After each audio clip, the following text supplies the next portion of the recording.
Oh, hey, what you doing? Well, guess what? You're about to enjoy a conversation from the latest live episode of Snaps. Have a good time. Your Georgia Bulldogs against the Ole Miss Rebels. Um, Ole Miss coming off of a very good game, Aaron. They're the first time in which that offense really showed up in a Power 4 game.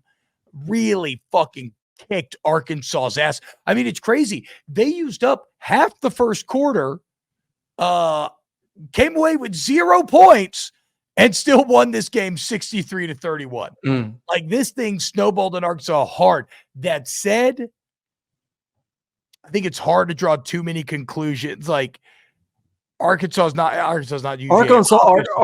Arkansas secondary. I've had them twice this year. That's what I'm saying. It was not a good matchup for them. Like, that was a major weakness for Arkansas. And then Ole Miss, even without Trey, their strength is throwing the football. It did not match up well. I thought of you the whole time watching it because I'm like, Aaron, this is right. This is a bad matchup. Aaron told us, like, the secondary is terrible. But how about this? Is Quinn Ewers starting to find his way without Trey Harris? Because he was very clearly struggling. Jackson Dart. What did I say, Quinn Ewers? He did.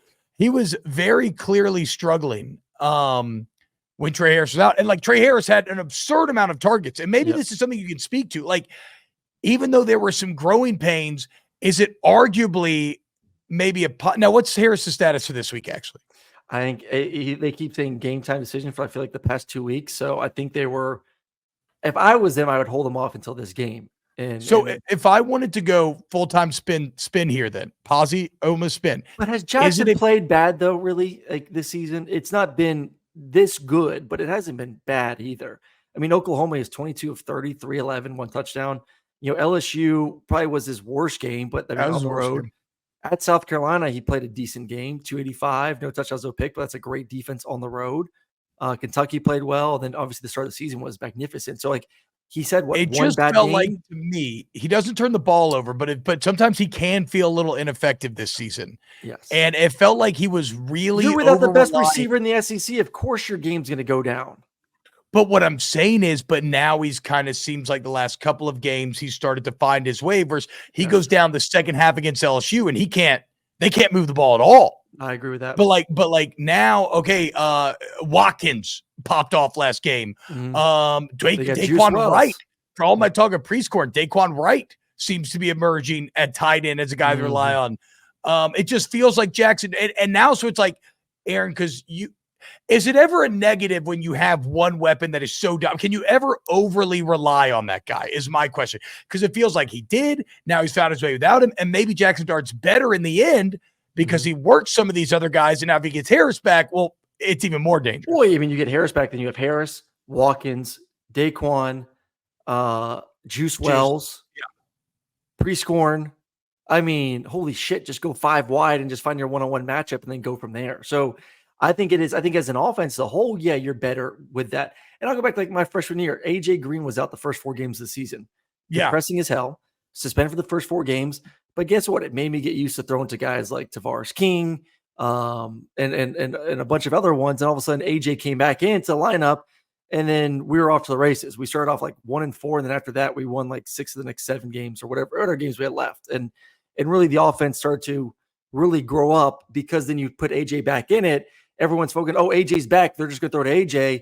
He's going to get his touches, but now I feel good throwing to the other guys as well. Yeah. So as a whole, this offense is really damn good. This football team. That's a real thing, though, developing that trust with those 100%. Other guys in Trey Harris's absence. Well, and developing their confidence, too. Yeah. I think it's a big thing. Because a lot of those guys kind of get put into the back line of like, this is the Trey Harris show. This is the Trey. It's AJ Green show. Like, we're just the side piece. And all of a sudden you build their confidence. They start going out there playing like another level. Like, hey, dude, we can ball out too. Like, hey, man, hey, Jackson, I just got 5 touchdowns for you last week. Like, you see me one-on-one, let me go out there and eat a little bit too. Yeah. Yeah. What did Watkins have? Like 250 and 4 tuds last week? 5. He had 5. 5 touchdowns. Oh, shit, dude. Okay. I really, so like you look at Ole Miss football team, elite receivers, really good quarterback, my number 2 quarterback in the SEC. Running game's a little suspect, but I think they're okay there. I think a really good defense, really good front seven.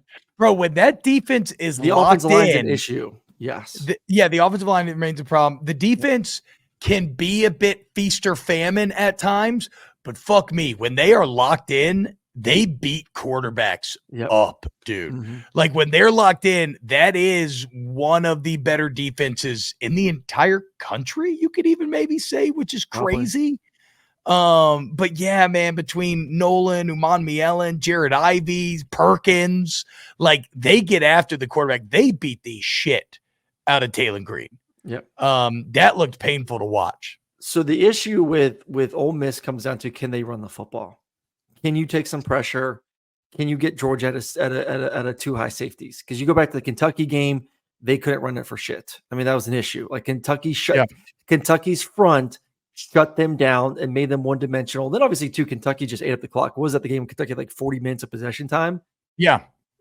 Georgia, obviously, everyone's like, oh, well, Georgia, they have a bad offense line. Texas's offense line was overrated. Georgia's going to do the same thing that they did to Texas. And I was like, hold your brakes a little bit. Quinn Ewers is a statue. It's a lot easier for a defensive lineman to tee off on Quinn Ewers because he ain't going to move. It's a little bit different teeing off on Jackson Dart because he can run the football. He is mobile. So you're going to be a little bit more hesitant from a defense line perspective and from a blitz perspective as well, too. Plus, I think Ole Miss in the receiving standpoint is more talented than Texas as well. More options, more ability to win some one-on-ones on the outside if you do want to bring some pressure. So I don't think you can just say, oh, we're going to go with the same game plan that we did against Texas, against Jackson Dart and Ole Miss. Yeah. I agree. I mean, that's the big difference between Dart and Ewers. Let's look at it from the Georgia perspective real quick. What to make, dude? Ole Miss of the is Georgia Bulldogs? Number 3 scoring defense in the SEC. I know. That's the shitty part about Ole Miss's beginning of the schedule is I don't think it helped them, and I don't think it helps us. Like, I think in the Ole conference Miss, they're still 3 though, too, just versus conference opponents. Oh, just conference play. Okay, that's impressive. So I was going to say, sometimes I always feel like I have to filter stats with Ole Miss to really find the truth of it. So that's impressive. Still versus conference are 3. Yep. I still think though that the Ole Miss beginning of the schedule hurt them badly. Not being in any sort of fight, not really challenging yourself. Like they were not ready the first time they got punched in the mouth. Now you've seen them grow. You've seen Ole Miss grow. You've seen them get markedly better since suffering a couple of haymakers. And now it's a question of, can they finish it? What to make of the Georgia Bulldogs, though? A team that only feels as flawed as they do in some respects because they're getting judged against the perfection of the past, right? So in some ways, you're like, this Georgia team is not good. I mean, they're kind of middle of the pack statistically at almost everything. Mm-hmm. You don't feel like, you think about Georgia this year, there's no one thing that jumps off. You're like, oh shit, this is what they do. This is what they do. You're like, they're solid everywhere. But Aaron, they had one great game against Texas. Yeah, but that my point is like, it's like, so I feel like, okay, Georgia's pretty fallible. I mean, even Florida, but then they're 48-0 against teams not named Alabama, right? Like that stat is impossible to escape from. And so they are maybe the most maddening team in the entire country to evaluate, because the second it feels like you give yourself over to doubting them, there's just a fear in the back of your head that they're going to come out, they're going to be locked in, and they're going to fucking kick ass that weekend. Yes. Exactly what they did against Texas, right? Because I'm leaning Ole Miss here. But I'm worried that Kirby's going to throw it in my face Saturday night once again. I do worry. This is a game, as always, it's all about matchups. Where's your weakness against their strength? Georgia's strength defensively is their front seven.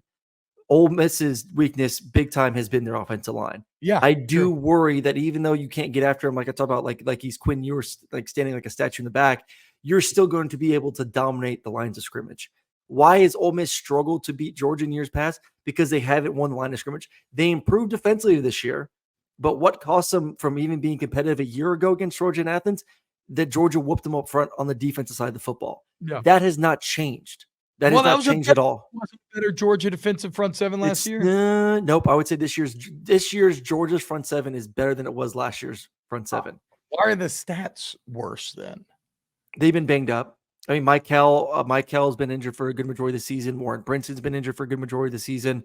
Both those guys were healthy versus Texas, and you saw how good that defensive line can be. Yeah. You got Michael, you got Jalen, you got Warren, you got Stackhouse. They have not played together as a unit, but like for a couple games this year. And when they did, a la Texas, you saw how good they are up front. They're all back now. I think that's when you're going to see Georgia flex in the front. So like that's what I'm worried about.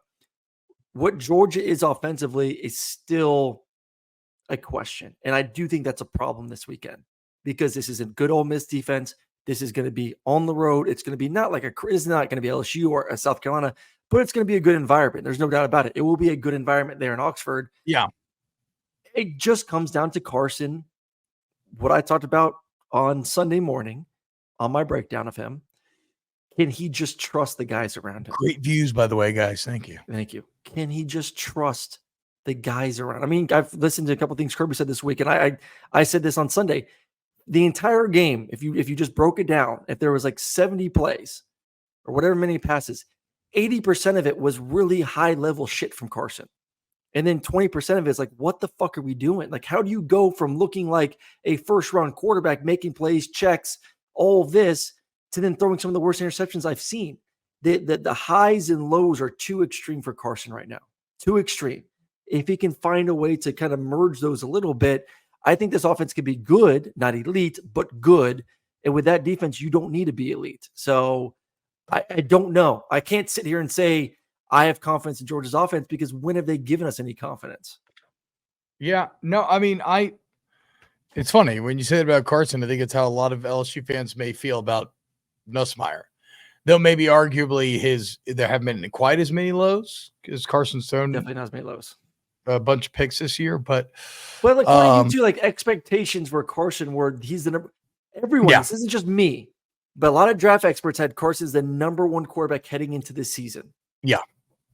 So Garrett, while there were a lot of expectations for Garrett because we've seen him play, it was not to the level of top 5 NFL draft pick. Yeah.